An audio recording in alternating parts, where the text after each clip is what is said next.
কাঁচা কলা সবজি হিসেবে অসাধারণ, তবে এর খাওয়ার পদ্ধতি আমরা অনেকেই জানি না। আর তাই তো আমি আজকে নতুন একটা রেসিপি নিয়ে আপনাদের সামনে হাজির হলাম। সো হ্যালো এভরিওয়ান, আসসালামু আলাইকুম, welcome to my page Mashkhan vibes and welcome to my new video. প্রথমে এখানে আমি 1 কাপ পরিমাণ মসুর ডাল ভিজিয়ে রেখেছিলাম, তারপর এটিকে ধুয়ে পাতিলের মধ্যে দিয়ে দিচ্ছি। আর এবার এতে অ্যাড করছি কেটে রাখা কাঁচা কলার টুকরোগুলো, দিয়ে দিচ্ছি 3টে টাকি মাছ, পরিমাণ মতো পেঁয়াজ কুচোনো, হলুদ গুঁড়ো, মরিচ বাটা, সাথে দিচ্ছি আদা রসুন জিরে বাটা, আর দিয়ে দিচ্ছি পরিমাণ মতো রান্নার তেল।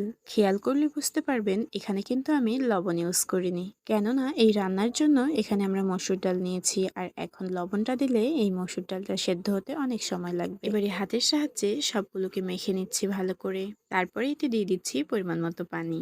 কাঁচা কলা কিন্তু স্বাদে পুষ্টিতে একেবারে সেরা। এটি আমাদের শরীরে আয়রনের চাহিদা পূরণ করে, ডায়াবেটিক্স নিয়ন্ত্রণে রাখে, ত্বকও সুস্থ রাখে। আর এই তো আমাদের কাঁচা কলা সেদ্ধ হয়ে গিয়েছে, এবারে পালা এতে পরিমাণ মতো লবণ অ্যাড করা, সাথে আরো দিয়ে দিচ্ছি কিছুটা পরিমাণ তেল।